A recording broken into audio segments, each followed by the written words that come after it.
Assalamualaikum warahmatullahi wabarakatuh. Alhamdulillah. Alhamdulillahilladzi syahru ramadhan alladzi unzila fihi al-Qur'an. Asyhadu an la ilaha illallah wahdahu la syarika lah. Wa asyhadu anna Muhammadan abduhu wa rasuluhu la nabiyya ba'dahu.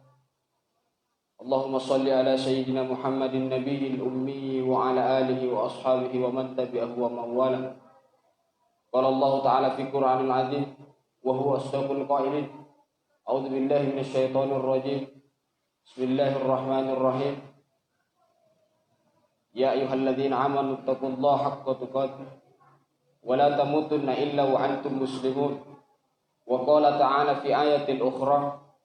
Ya ayyuhalladzina amanu kutiba alaikumus syiyam kama kutiba alal ladzina min qablikum la'allakum tattaqun. Shadaqallahul adzim. Segala puja dan puji syukur kita panjatkan kehadirat Allah Subhanahu wa taala sebanyak tetesan air hujan. Segala puja dan puji syukur kita panjatkan kehadirat Allah Subhanahu wa taala sebanyak gugusan ombak di lautan. Segala puja dan puji syukur kita panjatkan kehadirat Dia yang menjelma dalam setiap nama dan setiap wujud, sebanyak ciptaan yang ada di langit dan di bumi dan di antara keduanya. Karena jika bukan nikmat tetesan darahnya, jika bukan nikmat ayunan tangannya, langkah kaki, hembusan nafas, detak jantung, maka mustahil bagi setiap kita untuk bisa melaksanakan ibadah puasa di bulan suci Ramadan dan bersama-sama melaksanakan salat subuh secara berjamaah. Salam dan takzim kita kepada seluruh utusan Allah Subhanahu wa taala, bil khusus Nabiullah Muhammad sallallahu alaihi wasallam.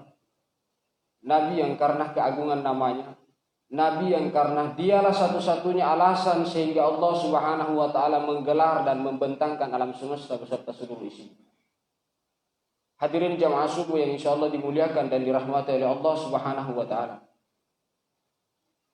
Pada hari ini kita sudah memasuki Ramadan yang ke-13. Tentu sudah banyak hikmah, tentu sudah banyak poin-poin yang kita bisa ambil sebagai pelajaran terbaik di bulan yang menurut para ulama sebagai syahrut tarbiyah, bulan pelatihan, bulan pendidikan. Maka izinkan saya untuk mengambil sudut pandang yang lain, yang barangkali kita bisa ambil sebagai bekal terbaik untuk menapaki 11 bulan yang akan datang, untuk menapaki kehidupan yang lebih real dan lebih nyata. Dalam firman Allah Subhanahu wa taala, dalam Quran Allah Subhanahu wa taala berfirman dalam Quran surat Al-Baqarah ayat 183. Disebutkan bahwa ya ayyuhalladzina amanu, yang dipanggil adalah orang-orang yang beriman. Bisa saja Allah menggunakan kalimat ya ayyuhalladzina aslamu, wahai orang-orang Islam. Artinya bahwa kedudukan beriman itu lebih di atas daripada kedudukan Islam. Itulah sebabnya menurut para ulama, mukmin itu lebih di atas tingkatannya daripada Islam. Kalau orang mukmin pasti dia Islam, tetapi kalau orang Islam belum tentu dia beriman, belum tentu dia mukmin. Makanya yang dipanggil sebagai syarat untuk melaksanakan puasa ialah ya ayyuhalladzina amanu, bukan ya ayyuhalladzina aslamu. Makanya suatu ketika ada seorang sahabat datang, kul amanna, saya beriman, dengan penuh perasaan sensitif, dan Rasulullah SAW melihat orang tersebut, sahabat tersebut. Lalu datang Jibril menyampaikan wahyu, katakan padanya, lebih bagus dia bilang dirinya adalah berislam ketimbang dia beriman. Apa definisi beriman? Silakan baca dalam Quran surat Al-Anfal ayat 2 dan ayat 3. Bahwa orang beriman itu apabila dibacakan nama Allah bergetar hatinya, dan apabila dibacakan ayat-ayat Allah maka bertambah kuat imannya. Yang kedua, dalam Quran surat Al-Baqarah, orang beriman itu alladzina yu'minuna bil ghaibi wa yuqimunas shalah wa mimma razaqnahum yunfiqun. Cirinya orang beriman itu sudah terdapat dalam Quran surat Al-Baqarah ayat 2 dan Al-Anfal ayat 2 dan ayat 3. Hadirin jamaah subuh yang insyaallah dimuliakan dan dirahmati Allah Subhanahu wa taala. Lalu masuk di ayat berikutnya. Ya ayyuhalladzina amanu kutiba.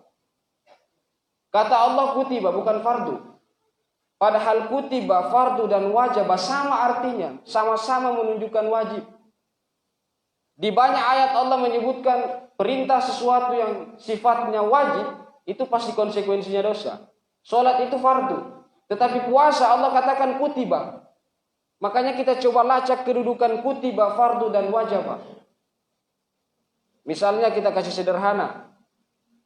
Kalau perempuan atau ibu-ibu itu haid, tidak ada kewajiban untuk dirinya melaksanakan sholat. Dan tidak ada juga satupun perintah di dalam fikih dan Quran yang menyebutkan apabila dia haid lantas sholat, lantas tidak melaksanakan sholat, tidak ada kewajiban untuk mengqada sholatnya, atau tidak ada kewajiban untuk mengganti sholatnya selama haid. Tetapi kalau dia puasa, kalau dia haid sementara dia puasa, maka ada kewajiban untuk mengganti puasanya di luar Ramadan. Inilah salah satu kedudukan kutiba, bahwa kutiba itu lebih tinggi kedudukannya daripada fardu. Itulah sebabnya kata Allah, puasamu untukku dan aku sendiri yang akan mengganjar balasannya. Bukan berarti sholat itu lebih di bawah derajatnya daripada puasa, tidak. Maksudnya bahwa kedudukan puasa itu tinggi. Lalu dilanjutkan, ya ayyuhalladzina amanu kutiba alaikumussyam kama kutiba alal ladzina min qablikum. Bahwa sebagaimana puasa ini diwajibkan atas umat-umat terdahulu. Coba kita lacak sejarahnya. Dulu ada puasanya Nabi Daud, ada puasanya Nabi Zakaria. Bahwa puasa ini merupakan aktivitas purbakala, bukan aktivitas baru ini puasa. Ini ibadah tua, ibadah yang sudah cukup tua. Bahkan di Amerika sana, di suku Indian, mereka berpuasa dalam setahun 12 hari. Atau di kutub utara, mereka berpuasa itu 15 hari dalam setahun. Makanya sebelum datang perintah puasa di bulan Ramadan, ada 4 bulan yang disucikan oleh Allah. Arba'atul hurum. Yang pertama Rajab, Zulhijjah, Zulqa'dah dan Muharram.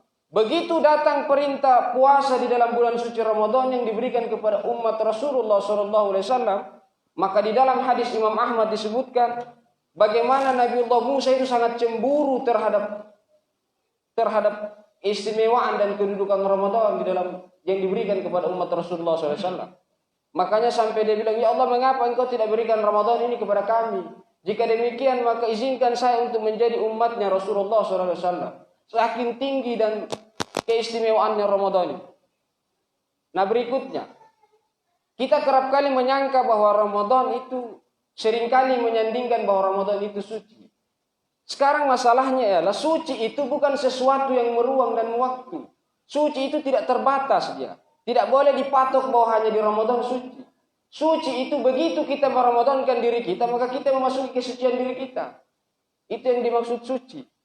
Suci itu perilakunya, bukan bulannya. Orang yang melaksanakan puasa di dalam Ramadan itu yang suci. Makanya di ujung Ramadan disebut dengan Idul Fitri. Fitri itu artinya kembali membayi. Kembali membayi itu artinya kembali kepada kesejatian diri. Hadirin jamaah subuh yang insyaallah dimuliakan dan dirahmati oleh Allah Subhanahu wa taala. Mengapa saya bilang bahwa puasa di dalam Ramadan itu adalah upaya kita memasuki kembali kepada kesejatian diri kita. Nah, misalnya bisa tidak kita deteksi diri kita ini tahu dari mana dosa dan salah kita? Atau bisa tidak kita tahu bahwa ini dosa, ini tidak dosa, ini pahala dan ini tidak pahala? Di era yang semuanya segala berhubungan ini. Misalnya kita beli aqua. Tahu tidak kita bahwa aqua itu sebelum diproduksi, penjualnya untuk menjual aqua dia mendapatkan izin dari jalur yang benar atau tidak? Atau sebelum dia mengerus air, sebelum dia menjual air botol aqua itu, apakah dia minta izin kepada orangnya? Atau kita kasih lebih sederhana contohnya. Ibu-ibu beli jilbab di toko. Apakah ibu-ibu tahu bahwa sebelum penjual toko menjual jilbab, modal yang dia pakai itu diambil dari jalur yang benar atau tidak? Sementara fikih menyebutkan bahwa kehalalan pendapatan itu tergantung prosesnya. Kalau prosesnya mungkar, maka sifat hartanya tetap haram. Nah ini maksudnya. Jadi Allah menghadirkan Ramadan untuk mengambil jalan pintas kepada diri kita, mencuci semua dosa supaya kita bisa menjadi makhluk yang fitrah. Karena dalam Quran disebutkan bahwa Allah itu sebenarnya mengeluarkan engkau dari sulbi ibumu tanpa bercak kotoran. Tetapi ternyata 11 bulan yang lalu mata tak berkarat, otak tak berkarat, telinga tak berkarat, perilaku akhlak tak berkarat. Kalau Allah tidak menghadirkan Ramadan, bagaimana cara kita mendeteksi bahwa ini dosa dan ini tidak dosa? Hadirin jamaah subuh yang insyaallah dimuliakan dan dirahmati Allah Subhanahu wa taala. Makanya puasa itu adalah sesuatu yang berhak kita lakukan tapi kita tidak melakukannya. Makan minum itu kebutuhan dasar manusia. Manusia butuh makan dan minum, tapi mengapa kita tidak lakukan di siang hari?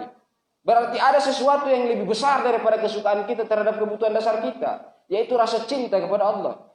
Rasa cinta kita kepada Allah mengalahkan kebutuhan dasar kita untuk makan dan minum. Itulah sebabnya puasa itu jangan pernah berhenti di bulan Ramadan. Jangan habis Ramadan puasa itu tidak dilanjutkan lagi. Maksudnya ialah jika puasa di Ramadan kita menundukkan pandangan untuk sesuatu yang kerap kali membuat puasa kita gugur, atau kita makan sesuatu belum pada waktunya di bulan Ramadan, maka jangan pernah melihat sesuatu yang memang bukan hakta di luar Ramadan. Jangan ambil sesuatu yang bukan hakta di luar Ramadan. Ini aktivitas puasa yang kerap kali tidak pernah terjadi di luar Ramadan. Karena kita menganggap puasa itu hanya ada di Ramadan. Sehingga boleh tidak berpuasa di luar Ramadan. Boleh tidak menahan diri kita di luar Ramadan. Sehingga segala sesuatu itu berhak kita eksploitasi dan kita ambil. Misalnya, kalau kita tahu bahwa ternyata ada proses waktu untuk menahan di dalam Ramadan, kenapa kita tidak lakukan di luar Ramadan? Mau dibilang bahwa itu faktanya terjadi kemungkaran, keburukan di luar Ramadan? Itu merupakan bagian dari ketidakwaspadaan kita terhadap aktivitas puasa. Nah, takwa itu kan waspada intinya. Takwa itu pencegahan. Bagaimana caranya kita mau mencapai derajat takwa kalau puasa kita di Ramadan hanya merubah jadwal makan? Makan sahur dan berbuka pada waktunya. Mestinya dibawa keluar pelajaran Ramadan. Karena bukankah Ramadan itu adalah tazkiyatun nafs, pendidikan buat diri.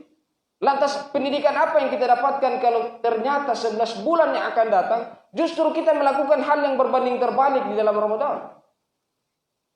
Makanya hakikatnya puasa ialah tahu batas. Makan ukurannya berapa, jam berapa makan, jam sekian dan lain sebagainya. Itulah sebabnya Rasul itu tidak pernah makan sebelum dia lapar. Dan berhenti makan sebelum potensi makanan itu berbahaya untuk tubuhnya. Itu bukan ilmu makan, itu ilmu puasa.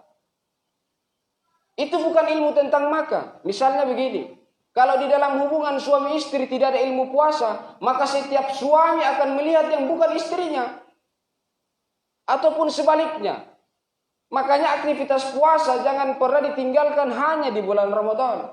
Kita Ramadankan sepanjang hidup. Karena puasa itu merupakan aktivitas sepanjang hayat. Kalau kita menggunakan itu, maka kita akan selamat. Sebagai kesimpulan yang terakhir, di Perang Badar, 200 meter sebelum sampai Madinah, sebagaimana kita ketahui bagaimana dahsyatnya Perang Badar. 313 pasukan Rasul melawan 1.100 pasukan sekutu. Secara matematika maka ini pasti kalah. Maka pasukan Rasul ini pasti kalah. Yang pertama, prajuritnya kalah. Kecanggihan perangnya kalah. Yang Rasul menang hanya memilih medan Badar. Memilih letak pertempuran itu hanya itu yang menang. Tetapi selebihnya dalam kalkulasi matematika pasti pasukan Rasul kalah. Makanya ada doa yang dia sampaikan kepada Allah dan ada juga yang dia sampaikan kepada prajuritnya. Innama tunsuruna wa turhamuna wa turzaquna bidu'afaikum. Bahwa pada hari ini kita akan dimenangkan oleh Allah, kita akan ditolong oleh Allah dan kita akan diberi rezeki oleh Allah asalkan motif kita dalam berjuang ialah bidu'afaikum. Menolong orang-orang yang tidak bisa berbuat apa-apa. Menolong orang-orang yang tertindas. Nah, tetapi ada doa yang dia sampaikan kepada Allah dan tidak didengarkan oleh prajuritnya. Illam takun alayya ghadabun fala ubali.